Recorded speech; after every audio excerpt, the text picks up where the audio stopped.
Welcome to our episode of our podcast, Don't Chew With Your Mouth Open, where we'll discuss business, economics, finance, investments, and wealth creation for the global south.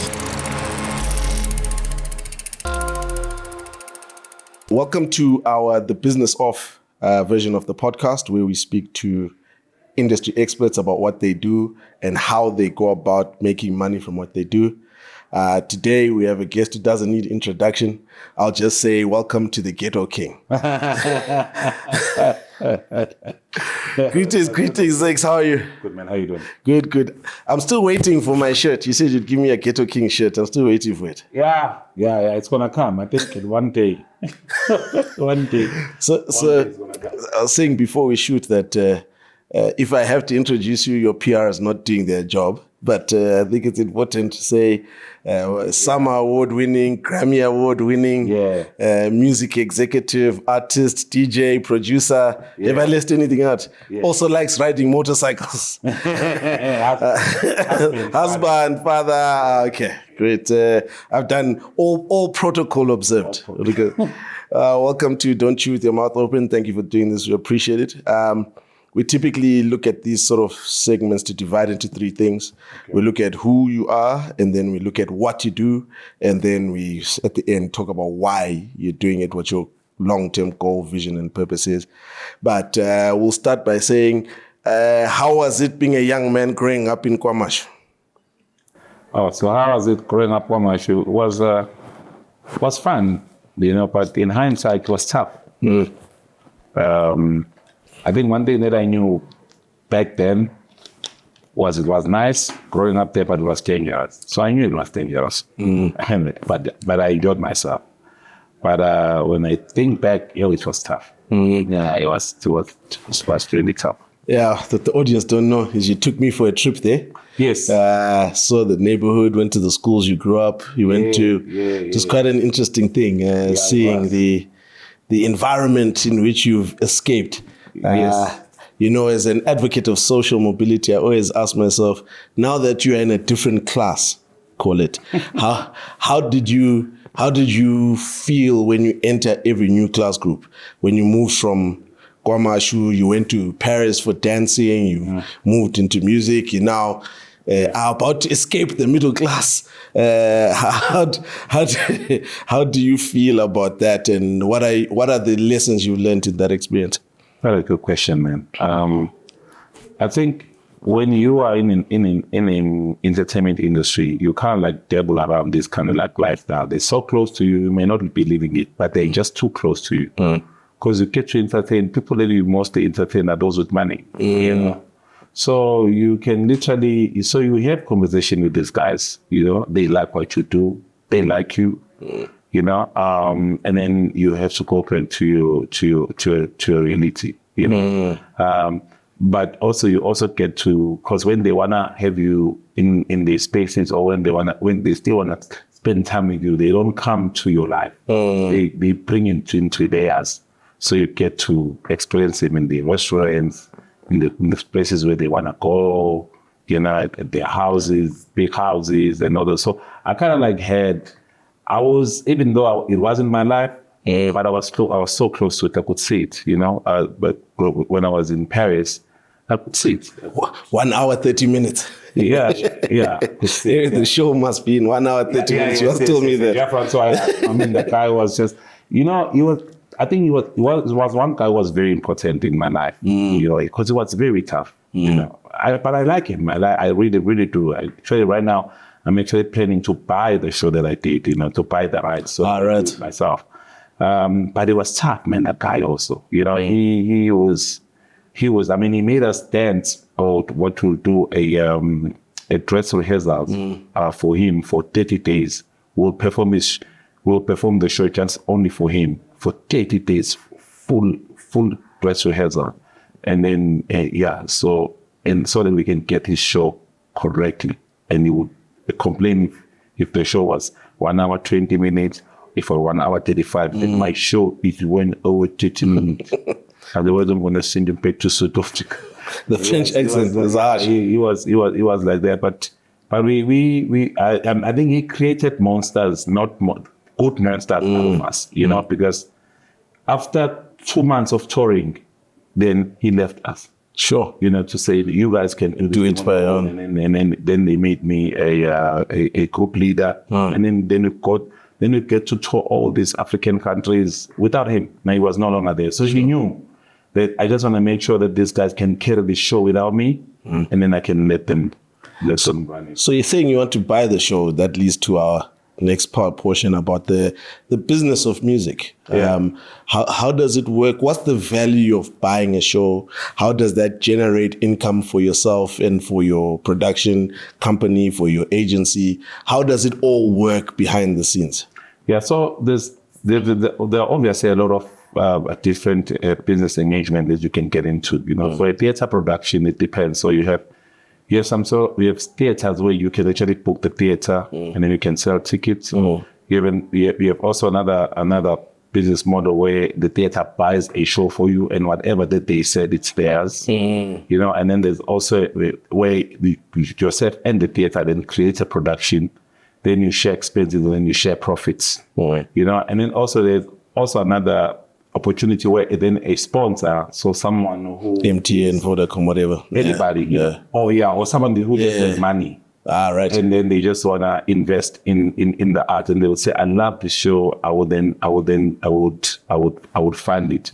But also you have to go to a lot of different theaters, and get a space and either you use any of those particular business models. And then you get to tour that theater production. Then it's the same with music, Great. So with music, also it's the different type of engagements. I mean, you can have an artist deal, which a record label in that space is the one who signs you and pay for all the expenses, and therefore owning what you call, I'm sure you've heard the masters. South Africa. So whoever pays whoever pays I'll say the finance, who's financing everything that has to be done with an artist, then that is a master owner. So anybody can own a master. You don't have to be a musician. Once you fund it, then you own it. Yeah. And how does a master make you money? How does masters make you money? So a master. It's a master recording. So within the music industry, so you have master royalty rights. You have publishing rights, and then also there's what they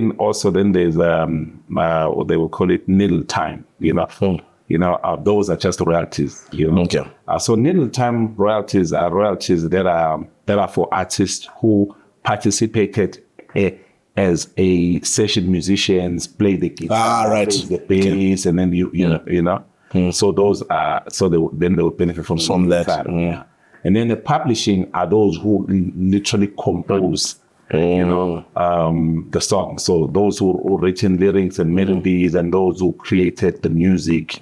Then those then they would have a publishing royalty. Then a master is for that particular person who paid for the whole that session that really happened. Then that particular person owns it. But when the music gets played on radio, or maybe there is a sync deal. A sync deal is when a brand is buying a song for an ad. Right. Then there's a master. So a master and a publisher, they share 50-50. Okay. So a master owner will take 50% of that, and then the publisher will take 50% of that. Then within that particular 50%, which becomes then 100% of all the participants. Right. And then it's distributed. They get distributed amongst those people. And then the little time, then people who played in the little time, and they will say, "Oh, it was me, but who played that guitar?" Even though he was the one who composed it, but it was me. So those people then will get little time royalties. But those royalties, they usually, you don't get them on the sync deal. They are only on like streaming. Yeah, okay.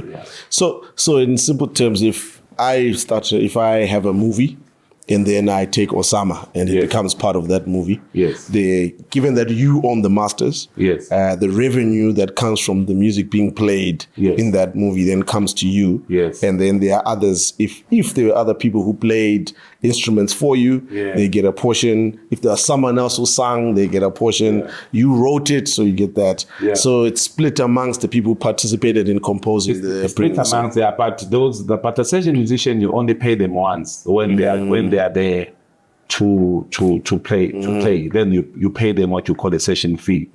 Then the little time. Right, then they get it from these organizations, Sampra. I think Sampra is the one that really represents little time, Sampra and Sambo. So you've got to be a member there for you to be able to claim that. To claim in little time. Yeah. Wow, that's a lot of administration. Yeah, it is. It's a lot. I think music has a lot of money. No doubt. Yeah. It's a multi-billion-dollar industry. Music has a lot of money. You just need to know the codes of finances with it. And you just need to know how you get them. Like for instance, you can, when you have such a performing catalog, some people, they really don't have to treat. So you can live off the catalog. Okay, that makes sense. So these bigger artists, call them, who are selling their catalogs. So people like Justin Bieber. What's the value of that for them? Why sell your catalog if it's making money, if it's giving you revenue? So it's like it's an issue of, man, this is the music. This is this. I don't think that my catalog, perhaps I'm going to see $80 million in my lifetime. Right. It's gonna make me $80 million, maybe for my kids and whatsoever. But I'd like this in my lifetime. Then sell me this, take all my rights, and then I want to use this money.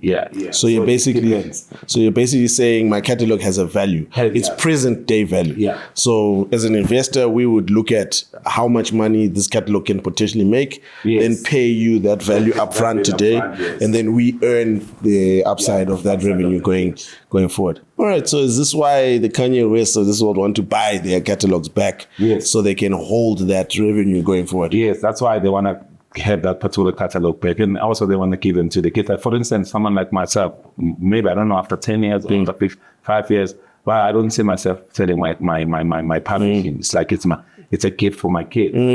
I wouldn't sell my publishing. My master rights, I don't know. Maybe I can sell the master, but publishing, I don't think it's something that. So I want to be able to say to all my kids, and like, when you say my name, there's money there. So it's almost equity. So you're saying that's equity due to you. Yeah. Okay. Okay. So as a, call it an entertainment executive, if you, who's been at this for 20 odd years, if you were to be able to jump onto a time machine and go back in time to 19, 20, 21 old Zakes, what would you inform them about the industry so that they understood the game?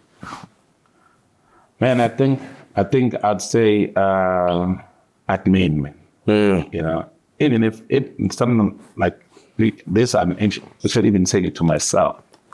Because I've been, I'm ADHD, so I find it hard for me to actually do my admin. Sometimes I know these things, but I would say just, if you can pay attention in those admin, and if you can just make sure that every song that you've just done, the paperwork has been, it has been signed, it's agreed upon, it's signed on the dotted line. Every song that is out there. And then I think you've won half the battle, because we have so many. I mean, I'm sometimes work on some songs, and I want to sample songs. Like I sample a song, and then sometimes you sample a song and want to get that right onto that song. Then you realize that you can't touch that song. It's just a lot of chaos which is happening with that song, and you end up leaving that song. And then the future revenue that those guys were gonna make with the song, that will go, because we're gonna interpret it. And when you go to maybe you sample overseas songs, it's seamless. So these guys have done admin. They've done their work and they've done their admin. And I think that's what we have to do. And it's the emphasis that I'm saying even to me right now. It's something that I will say when I'm And do your same package. Try machine, and I'd say, yo, man, when you're getting into this business, just make sure that your admin is on point. Yeah, look, I generally believe business is administration. A lot of it is really down. Yeah. There is elements of it which is not, but I think the core of business is actually administration. I think business, bro, is admin. Yeah. That's what business is. Everything else is something. What is business? Business is admin. I agree with that. I really agree with that. Yeah. Fully. Yeah, I agree with that. Yeah. My accountant has helped me really understand that. And the team that we have, it all rises and falls on getting those things right. Yeah. And once the system is right, you can then drive the revenue easier. Yeah. So I've read about artists doing audits on record labels. Yes. What would have occurred for an artist to request an audit?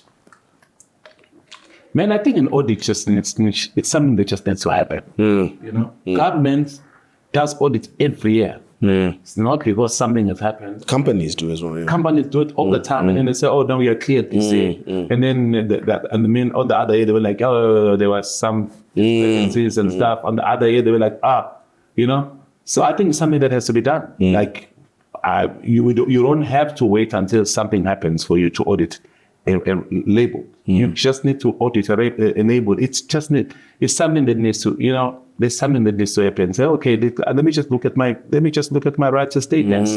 Let me just look at what is happening. You know, on my collection that has happened and all of those things. You know, how much did I receive?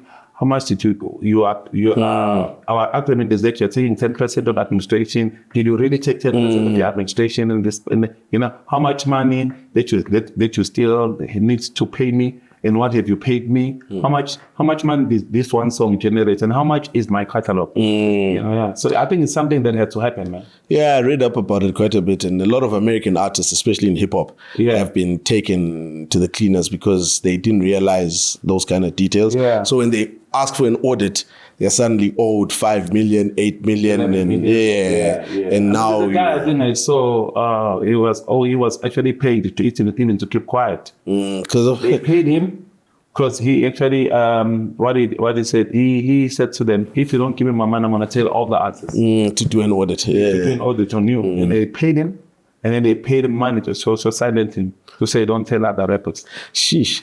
If that's the case, let's talk about the business of record labels then. How does that work, and how do they make money? So the record label makes money through owning a master and master rights, and also royalties, collecting royalties and stuff. That's literally how the labels makes money. But it depends now in which region you are at. You know, in America, because Americans or an American record label supplies the world. And if you're in South Africa, you only supply South Africa. So you don't really make enough as a record label. So that's how you now end up dabbling on other things, you know. You want to touch on the publishing for the artist, their live performances, you know, their likeliness. Now you end up, you know, dabbling on all those revenue streams for you to really survive. So in South Africa, on a record label business model doesn't really work. You cannot survive with just money which you're going to receive from streams. It's just, you will not have a label at all. And artists, well, I mean, one won't be able to you won't be able to sustain any artist's career, you know, with just a label deal. So now they have this deal, they call them now 360 deal. 360 involves management, so live performances, publishing, and an artist all mixed together. But otherwise, it doesn't have to be like that. So as an artist, as a result, it's like in my label, you have to sign 3 different contracts. Right. There's a publishing contract that you have to sign with my label. There's a label contract that you have to sign. And then also there's a management contract that you have to sign. And I can tell you now, if you can say to me, choose one, which one is more important? I'll say, let me sign the management and the live or performance. Yes. That's what makes money the most. However, you have to invest. So the record label invests money, growing the artist. And so they do the heavy lifting. Then managers, right at the end, at the tail end, they just, they just make money. But now you'll have artists say, yeah, but do my record label, you shouldn't be managing me. And then now perhaps my argument would always say, if I had to choose, I'll choose to just be your manager. But there's no one who's interested to invest in So talk to me about you. You've got a show, Sigelela. Yeah. You've also got a show about in Cape Town. Yeah. How does the business of having a show like that work? And how do the people who invest, like you're saying, your label invest in a show, how do they recoup their investment and make a profit? Well, also, it's two different, there's a different business model that happens. So you have events, or we call them properties, which are really funded by an artist. So an artist will fund, use his own money to fund. And then you have investors. In a way, an investor is going to come in and say, I think that you are an artist, which is phenomenal. People love you, and I think I can invest money to do a property that I am going to share with you, Peter, 50-50 basis or whatever. And the model is just simple. You look at what it's going to cost to put that together. Then that is done. And then you have ticket sales and whatever sponsor is going to come. The sponsor comes, and then the money that is there. Once everything has been paid and whatever that is left, then you're going to share it based on that percentages that you guys have agreed upon. And how does the TV on that work? Because I saw, for example, at Kabza had the Red Bull thing, and it goes on Channel O, or it goes on YouTube. How does the TV side of those events work? So on the TV side, also in the TV, there's different types of deals. The AFP, I think there's an AFP, what advertiser funded program. So if it's an AFP, it's when a Kabza in this particular instance with the brand Red Bull. So Red Bull is then an advertiser. So when that goes to DSTV, then there's going to be a Red Bull ad within this particular show, because the channel has sold that space to a brand, and then the brand decided to have that particular. So as an artist, you can shoot your own whatever, and then you go to a brand. You can ask then the brand, then it's treated as an advertiser funded program when it goes to a television. And then another one is a commission, where a channel or a SABC or an ETV, then they pay you to say, hey, we love that show. Let us pay you because we want to play it for our Right. Yeah. So it varies. It varies. But what it sounds like is really there's two deals. There's the deal which is driven by you, the artist or the record label. Then there's the deal driven by the consumer or the media group that wants to consume your product. So another thing, we see artists sponsored a lot. So you see artists sponsored by Puma, Merck, Mercedes-Benz, Red Bull. How do these brands work for a musician specifically? We understand for athletes, but more so for someone who's an artist like yourself or someone who's in the business of music. How do you negotiate, execute, and get remunerated for a brand deal? Yes. So also it varies as well. Let's say a telco, comes up to you and say, we've got this particular summer campaign. We want your likeliness, which is your face, but we also want your song, and the campaign is going to last for and then we're going to have activations, blah, blah, blah, blah, blah, and then you agree on a song, agree on my likeliness, agree on my social media engagements, agree on the activation. If there's going to throw in a performance, agree on the performance. If then you're going to have match, speaking to that particular campaign with my name as a likeness, but I also agree on that, so what would be the split of that?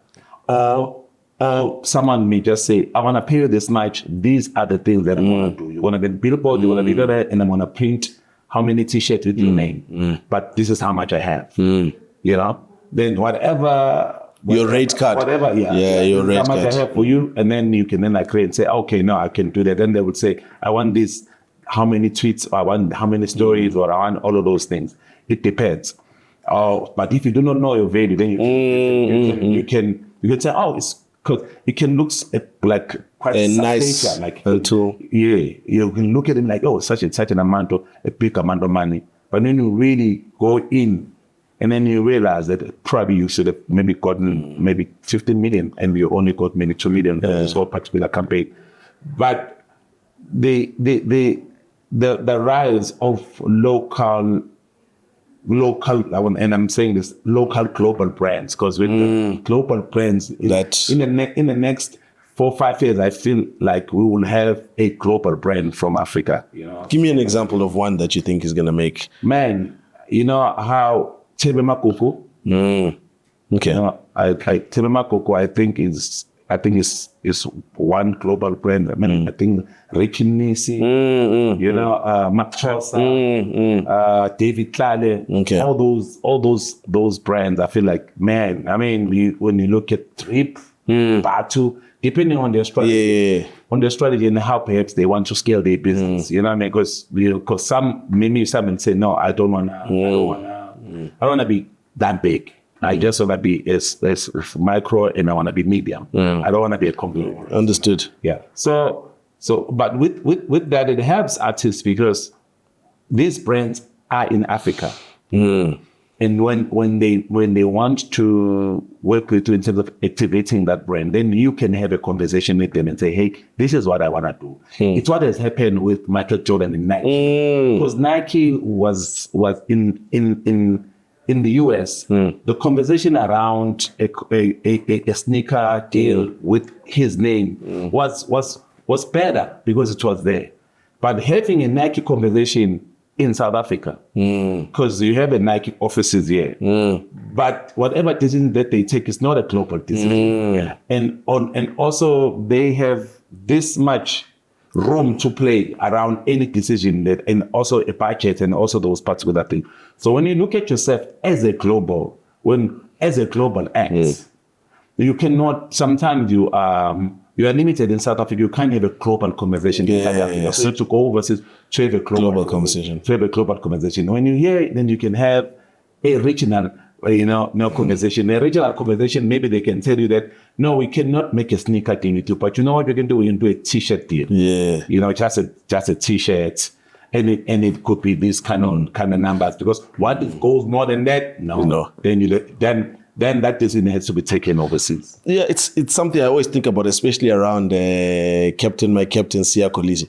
I always wonder, like, his Adidas deal, as you explained it, is it a global deal or is it a local deal? For a guy who's won 2 World Cups and captain South Africa, first black captain, I hope he or his management team or whoever else negotiated somewhat of a global deal for him. I think perhaps now I would assume that it's global, but I know there was at once it was regional.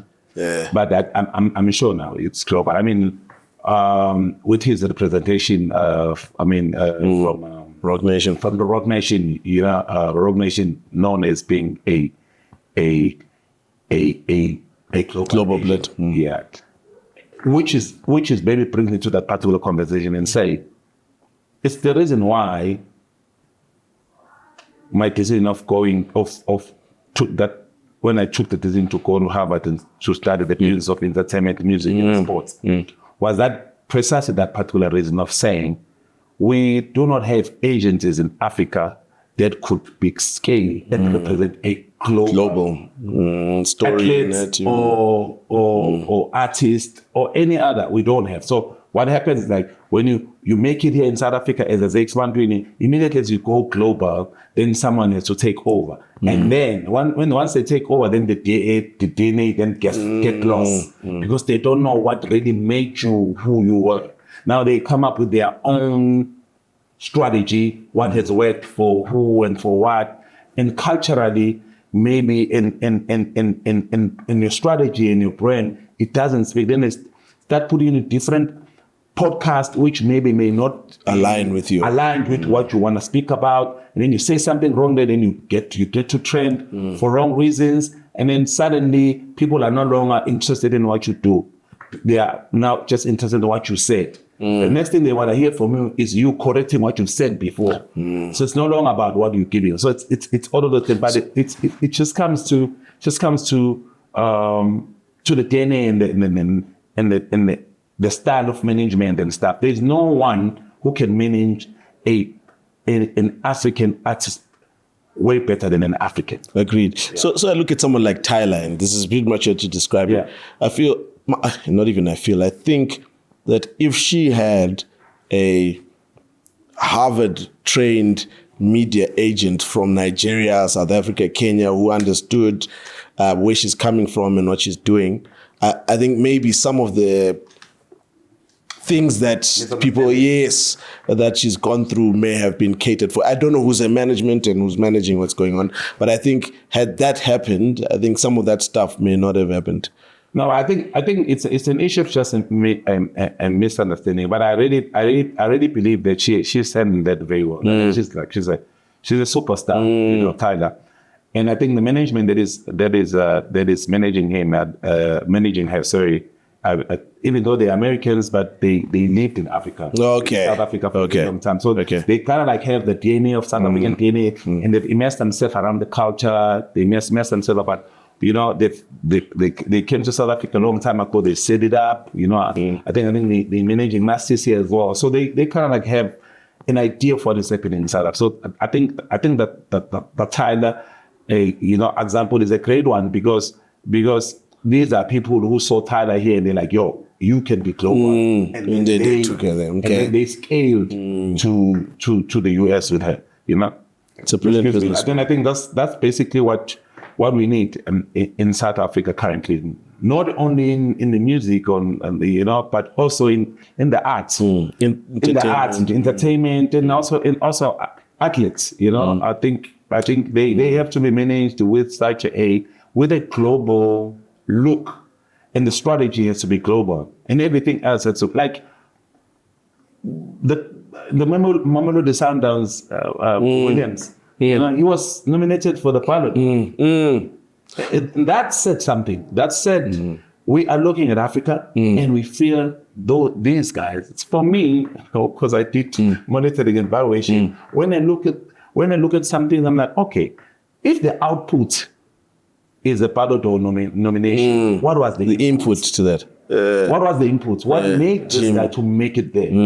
And it's like we have to be able to cultivate what we did right with William, and so that we can do more Williams. But then nobody cares unless it's us. True. Yeah. I always think about the athlete Teboho who won the 200 meters.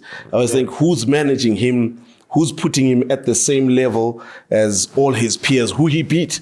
Some of them, by far, some of them more showboating than others. But you had this guy who Netha, from the US, yes, who became louder, you know, than him when he had to wait and see if he won or not. The 100, it is. You know, the 100 meters. So he didn't win it straight up. Yeah. There's a Botswana boy, Teboho. Killed him. You know, you cross the line, you know you won. It's not like, let us look at the scoreboard and see But the Teboho and that guy, Nathan Lyles. I'll correct it. Yeah. He got to be interviewed in global platform and all of those things. That is because of one thing, like who's managing, who takes care of this global great. So that's where my mind is. That's where my thinking is. Let's go to that actually now. I think we've veered a bit out of the business of music per se, but you've often spoke about being an entertainment executive, wanting to be a global player in managing African artists.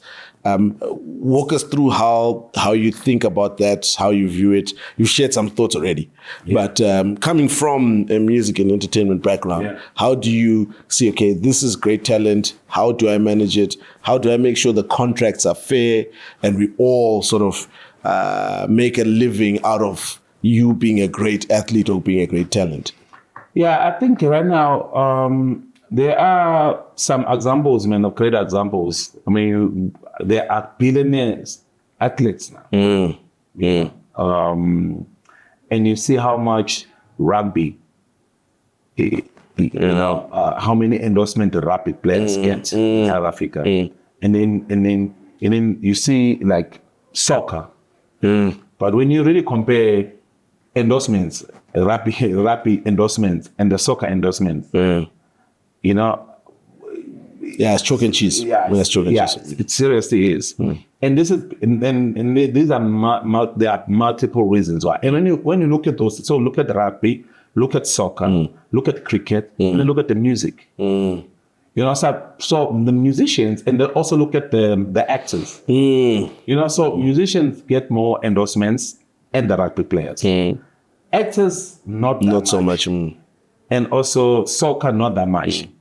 And cricket, you know. So we have, but all these people are celebrated. They're on TV most of the time. So musicians are on TV for at least 4 minutes. 4 minutes. Soccer players are on TV every weekend for 90 minutes. Every week. But musicians are on television for 5 minutes. But they get more endorsement than soccer players. Then it says, what is it that musicians do right that soccer players aren't doing right? For them, for brands to buy into a musician than to buy into a soccer player. You know? So the influence, what is it that is being done? Now, it's like, as musicians,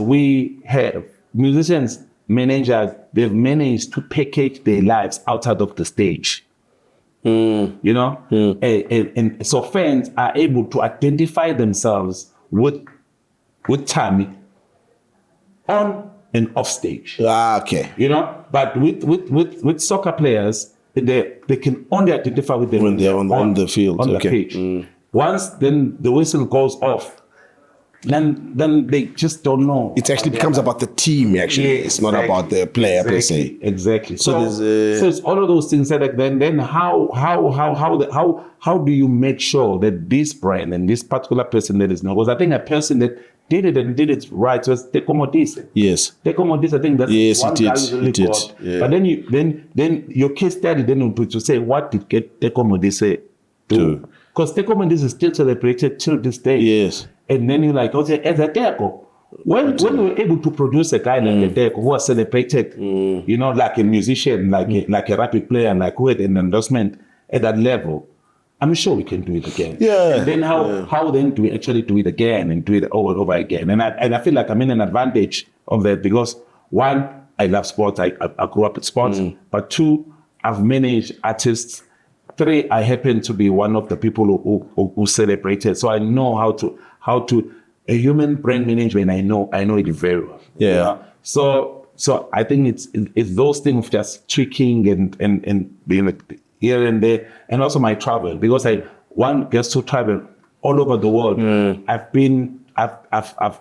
managed to sit with people in different businesses. You know, and also into that, I've managed to see even guys from fashion. How do they make fashion brands, global fashion brands? I mean, you see new brands now, like fairly new, like Root brands or Prime Angel or Amiri. Now they are global. I mean, 10 years ago, we didn't know about these brands. And it's a question of like, if these guys just came through now and they are everywhere, what can then a Matosa and a Terimapu and whatever can do for them to be that. I always lament Loch. Loch had a great soccer career. He even had a song and somehow didn't manage to convert that into a more, I think, global management and agency. The agency intervention in South Africa, we need it, especially in sports and especially in like soccer. Soccer needs serious because, man, everyone loves soccer. Yes. And for me, I think those guys should be killing endorsements, like how NBA players kill endorsements. NBA players and NFL players, those guys, Sure. I mean, like they killing. I mean, both LeBron James and Magic Johnson are now billionaires. And then you have a Mark Jordan is also a billionaire. And then Steph Curry he's on his way. Kevin Durant on his way. Yeah. I mean, when you look at all those things, you're like, man, if this thing is like, and also rapid players. They do get a lot. Yeah. I mean, they are comparatively. So you can actually literally place people at that level. With that said, also musicians, in as much as they better, but we still have a lot to do to get it right. Yeah. Still not. But I think we're better compared to.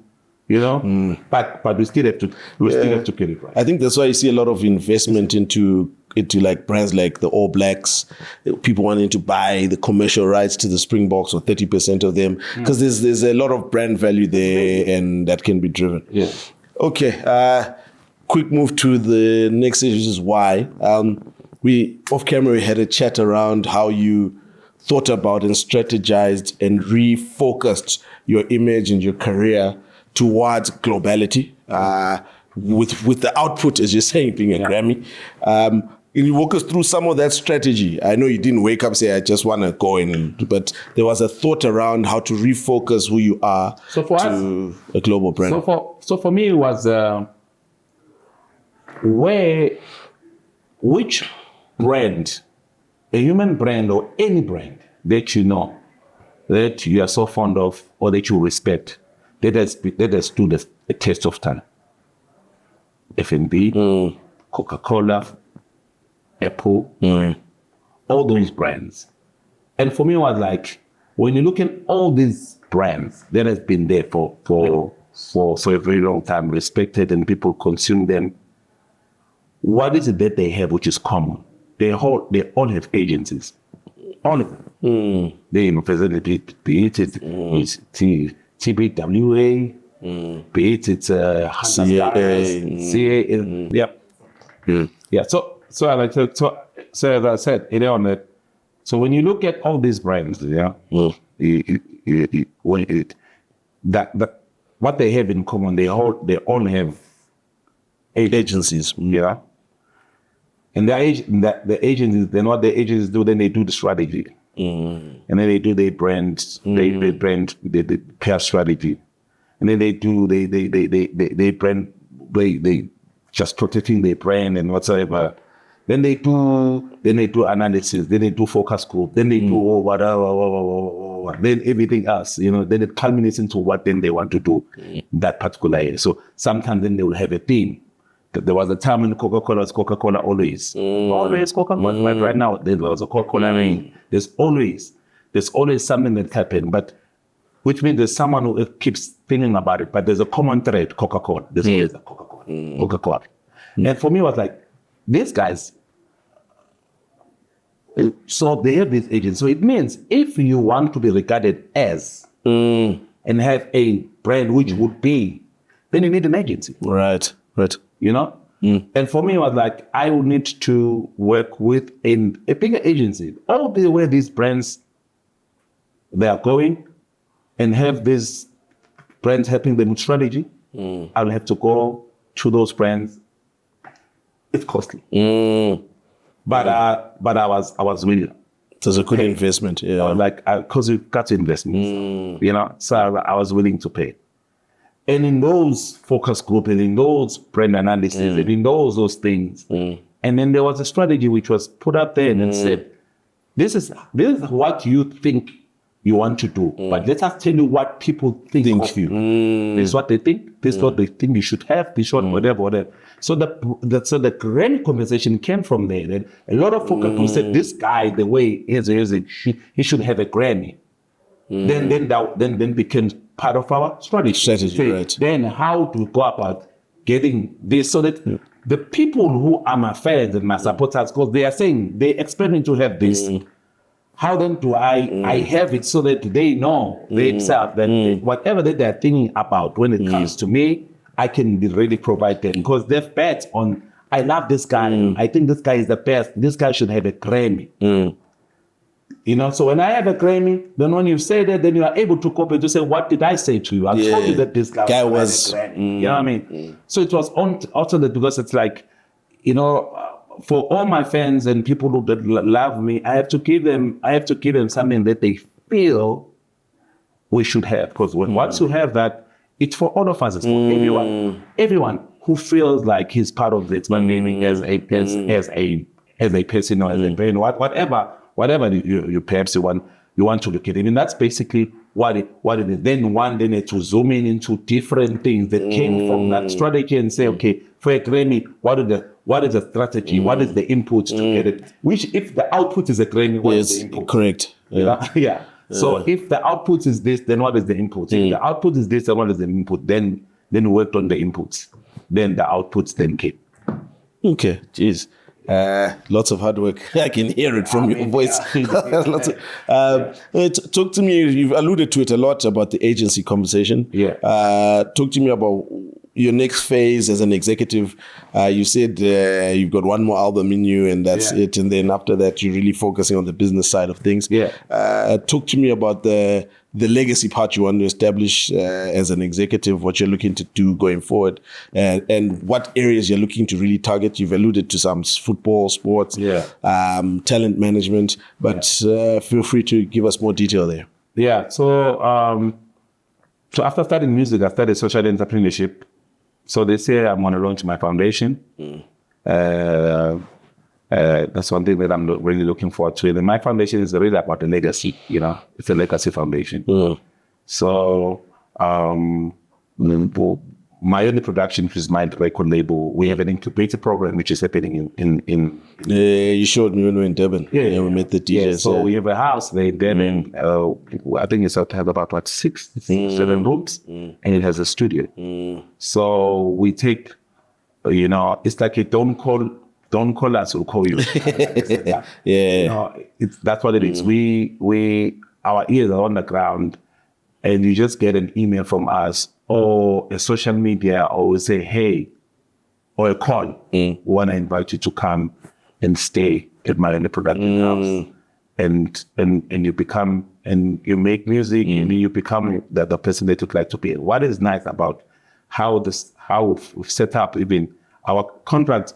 Our contracts to all our artists says the day you feel like you can invest in your own, at any time you can say, that my next album, I want to invest. So we won't say, hey, you sign a 5 album deal. No, we can always change it. At any time you feel like, actually, my next album, I feel like I have money now to contribute. Immediately we change it. Okay.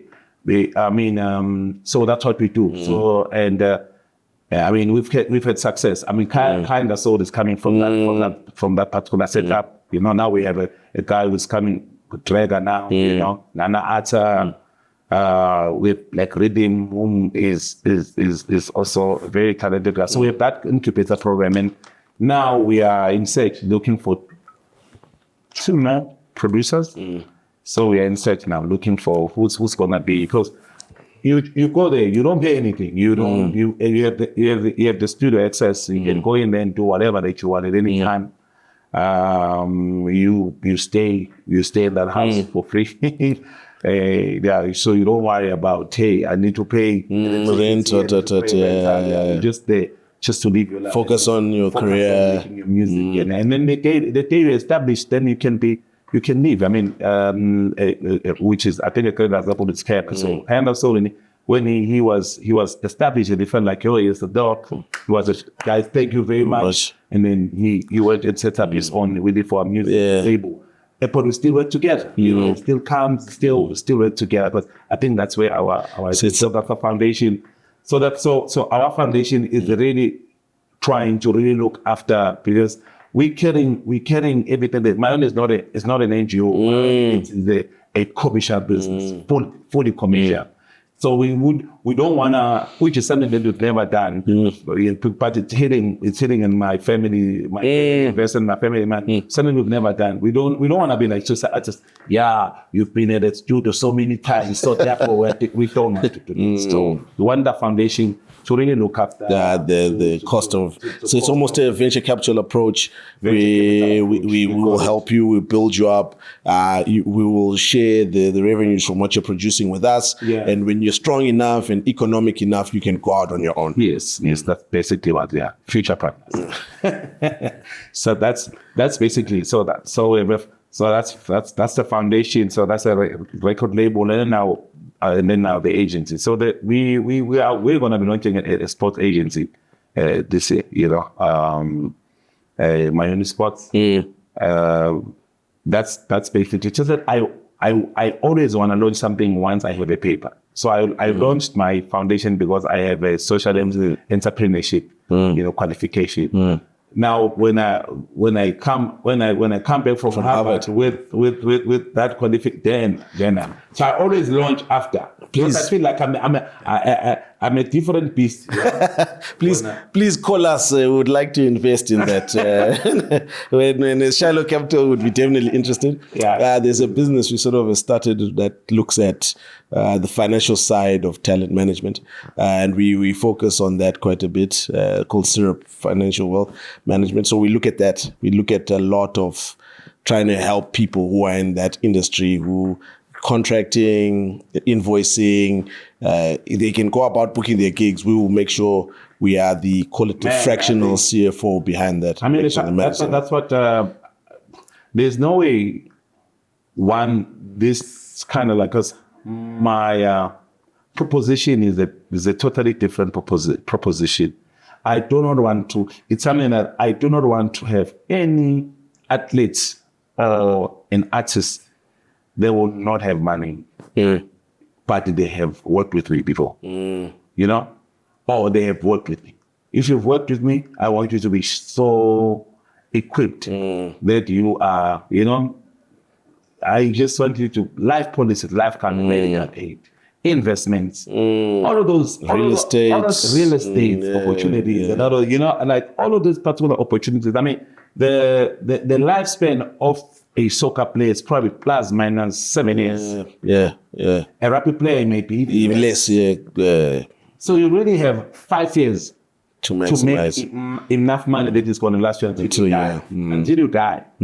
So you get an opportunity around 20 years old or at 23 years old. So at 23 until you are 30, but probably we want to live until you're 80. So in that 8 years, you have to be able to have a plan that is actually going to sustain yourself. I'm not an economist. I'm not someone who looks at all these things. I can't do this. I don't do. But what I do right is to partner with the right people. So of course, it's a conversation that is definitely. Yeah, we'll definitely have a chat about that. But it's something we've launched earlier this year with our partner Syrup, and we're looking really to help talent go through that. I think it's a problem that guys perform well, they do well, and then you hear the family couldn't even afford to bury them where they pass. It's a sad state, and we're trying to avoid that.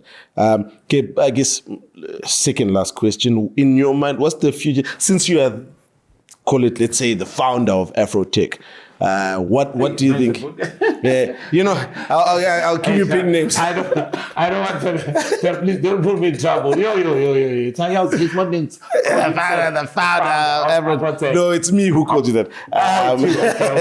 You can decline it, but what do you see as the future of Afro? I see a lot of African music has begun to transcend global culture. So you see Afro beats, you see Amapiano, and I think as genre groups, and it's one of my laments, right, that there are some genre groups that splintered away. So things like Kwaito, if they were under the same umbrella as Amapiano, things like I wish we called Amapiano Kwaito, bro. I don't want to lie. Yeah. You know what I mean? Like home as well. I wish it all. When you call Amapiano Kwaito, immediately you have legacy. immediately.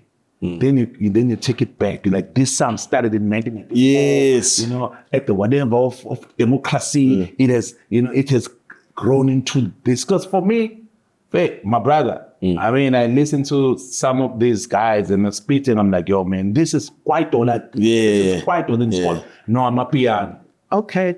Then I'm gonna say I'm a piano, but come on. But this is Kwaito, bro. Like I grew up with this Kwaito. This is Kwaito. But okay, now we're gonna say we've rebranded it too. We rebranded my piano, but I think that thing that actually there's no it's not sustainable. Yes, I feel the same. In America, they get it right by saying this is hip hop. You know, they can say it's trap, but it's still hip hop. You know, or it's drill, but it's hip hop. It always lands into something. Here in South Africa, it's like, yo, I remember before Kwaito, you know, it's like, yo, no, this is God's music. I was like, yo, this is God. So I think TK was like, no, we're doing God's. So, okay, you're not doing Kwaito, you're doing God's, you know? So now it's like, yo, no, we're not doing. So there are some kids now who are in studio who are going to come up with perhaps another version interpreted sound. And they will go like, yo, this is my piano, this is not my piano. It's X and Y, yeah. You know what I mean? And then there's a new thing altogether. So I think we have to be able to have a sound which we have to take a decision, man, and be like, this is our sound. This is our sound. There's different variations to it. There's different variation and interpretation of it. You know, we have Kwaito, which is we need more to it. There's a lot of instrumentation on my piano. You have Kwaito, which is soulful. You have Kwaito, which is straight. But this is Kwaito. I would vote for that if we had to make a piano Kwaito. I mean, even like the category at the summer, and say the best Kwaito, and then if all these big artists would be saying today, bro, Kwaito has been big since 1940. Yeah. But now you can't even go back 15 years of Kwaito, of Amapiano. Whereas the Afrobeats can go back to Fela Kuti. Whereas the Afrobeats can go back to Fela. Yeah. And then now it can say, no, now we're Wizkid, now you know, and there'll be a new guy but they can go back. They said this sound started a long time ago. Now it's in the city. Now it started now. We always start now. And then the sustainability. And then the sustainability of it. I know this question, this conversation may put me in a lot of, lot of big, whatever trouble. But listen, man, I'm standing my ground on this. We should have called them a piano Kwaito. That's it. We should have called it that, because with that we would have given it gravity and history. Yeah, because you can trace it. And legends. Then two will be a legend of this, you know. You can trace it back to Mamira Makeba, but you could go all that way back to say the sounds about Huma Sigela, you can all the way from there to today. Kwaito. You know what I mean? Because there's someone that knows Huma Sigela. You say you're in the state, you're like, yeah, no, Huma Sigela. Yeah. Because that's what happens with Nigerian artists. Like, no, this Afrobeat started Fela. So we're like, oh, Fela. This is how long this thing has been. It's gone. Yeah, but what are we gonna say? It's like it's a reality. We've been at this thing for a very long time. So that's my opinion. Yeah, and then I understand it. I mean, now guys, you can't even link to guys like Oskido. You can't list Amapiano to legends like Oskido, which is it doesn't make sense. Oskido can't, but Oskido can't be called a legend of Amapiano. You know, it actually sounds silly when you say it. Exactly. Because now Oskido, but the sound is Oskido. Yes. Oskido did the sound. It's just that people just changed the name and called it Amapiano. But it did exactly the same sound. And I can take a Kwaito song and play it now to the new kids and call it Amapiano. They will vibe in that song. Like, I mean, the stuff that Spigiri did. I mean, Spigiri, you know, even some of the guys who are doing Amapiano, they would say, my inspiration is Spigiri. Who we can't even see on TV today. We don't talk about him. Inspiration is Spigiri. So inspiration is Spigiri, so it's Spigiri. Because, you know, you are doing what Spigiri did, but you're just changing the name and call it Amapiano. That's for me, bro. I think I really wish that we had this genre called it Amapiano. Because the commercial side of call it call it quite a... Yeah, because the commercial side becomes harder. Yeah. Because you're a brand new genre. Then they start asking, how many sales do you have? What is the history of it? And then These also songs. say, maybe this thing is not going to last. Yes. And it affects your income because then you try and, like, for example, the catalog conversation, they say, no, but Amapiano songs are hot one year, then they are not. Then they are, but if you trace it back then you can say, no, this song actually can. Yeah, we've been rolling the streets since 1995. I guess my last question would be, as a music executive, what would be your dream? What do you want to see happen continentally for the African artist? That guy who's making music in Kenya or in Uganda or somewhere in Zimbabwe or Botswana, who's trying to build themselves up. What do you want to see happen in our landscape that gives us that global reach? Travel. I think artists need to start traveling, man. I think South African artists have to travel. South African artists don't want to travel. Sorry to interrupt you. This reminds me of when you posted when you're in Scotland wearing a kilt. Yes. And there's a guy out there who couldn't, like, why are you wearing a dress? He didn't comprehend the traditional culture of Scotland. Sorry. Yes. More or less leaning towards the skin. Yeah, fine. It's just that it's cold in Scotland, so there has to fair play. Yeah. So if South African artists can really travel, because that's what Nigerian artists do. They travel. I'm telling you now, this weekend, there's a Nigerian artist which is here. It's going to be performing in one of these live that here in Johannesburg. I think in South Africa, we always we think that our music only appeals to us. And then if your song is not playing on this commercial radio station in South Africa, you're like, my song is not a hit, then you want to go back and make another song. Only to find out if this song was in Brazil. Everywhere. In Brazil, in the UK, it will be number one. Just like Jerusalem. Exactly. You have some songs which are so big in other territories. I mean, when I was an executive at Sony, there was this guy from Europe. He released an album. It was a flop in Europe. Flop. South Africa 5FM played it, picked it up, became big. And then the label, because his label, I think from Germany, his label was in bed with Sony. Then Sony says, hey man, I mean, we are getting a lot of demand for. The artists had to come here, perform, recorded the stuff, posted it on social media, and then people in Germany saw it, and then he had a career with the same album that failed. But that very same album, when it was big in South Africa, geography. Now suddenly in his country, they felt there was a need for them to play the music that So it's the fact that your song isn't playing here. It doesn't. I have songs that are. There's a song called Zugu Zugu with a lot of, as I'm saying it here, you don't even know it. No, we don't. It was huge in Europe. It was big in dance floors, Zugu Zugu. Big. It was it's actually one of my biggest records in Europe, my dance. Probably it's Osama, it's Zugu Zugu. And then maybe other songs. But it's that's how big that song was. But nobody knows it yet. You know what I mean? I don't even play it when I'm in South Africa. But when I'm in Europe, I play it because they know it, they love it. So if South African artists can try and see the world and travel, then they will start seeing, it will open up because people are taking the work here.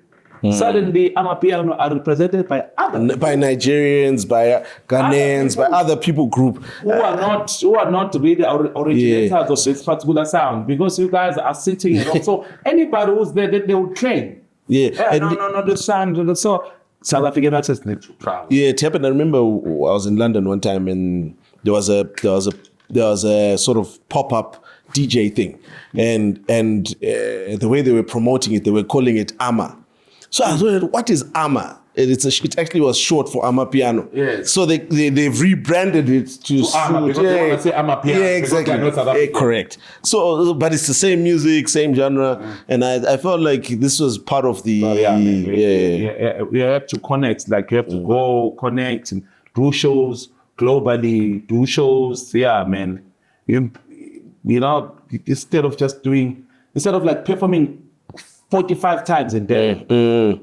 Within 6 months, perform maybe 3 and then go. You know, then go elsewhere, man. Perform in different areas. Go there, be a new act, and come back, but go. And artists should go, bro, and perform across the world. Okay. Anyway, thank you again for having that for your time. Thank you for. Joining the business of conversations. It was originally the business of music. It became the business of entertainment as a whole, which is fine. I think it's fine. We wish you the best with Mayonie Sports and Harvard. Yes. Please, when you come back, let's have a conversation. We are investors. We definitely are interested in things like that. And we're wishing you the best. Don't upset Trump too much. Just go and study and do nothing else. Man, I mean, you know, being an artist, especially in our country, is so tough, right? Because when these social ills are happening, they'll say, these artists don't never say anything. Yeah, fair. And when you say something, stick to it. Well, I think the part of it is the definition where we define ourselves as artists or yourselves as artists, but not as humans. So they see you only as Zakes Bantwini, but there's a Zakele Madida who has a view and opinion about. They are calling you out Zakes Bantwini. Like, Zakes Bantwini is quiet about about these issues which are affecting. Then when you come in and then you comment about those particular issues, then they will say, you should keep quiet. Why don't you just stick to music? You don't know. It sounds like, well, what must happen? What I would say is that, man, I would just be going there to do the work, to skill myself, and come back and try to make a lot of South African get to make a lot of great. That's where I'm going there for, and nothing else. And we wish you the best. I will leave that conversation to politicians and to the economists. Yeah, you must leave those to us. Yeah, let me just do what I do, which is to study, make music, and manage great talent. Very great. Thank you for the conversation, and thank you to Mesh for hosting us. It's a great venue and for having us here. We will see you next time in the next episode. Thank you for listening. Cheers.